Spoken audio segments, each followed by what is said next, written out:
কেমন আছো? মোটামুটি। যাচ্ছ কোথায়? খুঁড়তে মাটি। মাইনে কত? 500। সংসার চলে? গোলেমালে। কেন ভাই? চড়া দাম তাই। মিলে চাল ডাল? দশা বেহাল।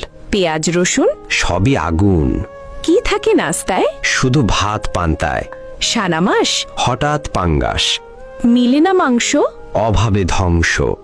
বলে নাকি? কখনো শুটকি। ছেলে মেয়ে কজন? Half dozen. লেখাপড়া আছে? খেয়ে পড়ে বাঁচে। কেন ভাই? সামর্থ্য নাই। ছেলেরা কি করে? সারাদিন ঘুরে। সংসারের হাল? একাদি সামাল। অসুখ হলে কব? কাজে যাই তবু। রোগ যদি হয় খাঁটি? বিছানায় পড়ি লুটি। ডাক্তার হয় না ডাকা? পকেট তো ফাঁকা। তবে কেমনে সারে? রাখে আল্লাহ, কে মারে? মেয়ে হয়েছে বড়? বয়স 18। বিয়ে হয়নি তবে? টাকার অভাবে। পান না কোনো ভাতা? ছবি ছাতার মাথা। কেন ভাই এ কথা? বাড়লো পাতি নেতা। কেন এই দুর্গতি? দ্রব্যমূল্যের ঊর্ধ্বগতি।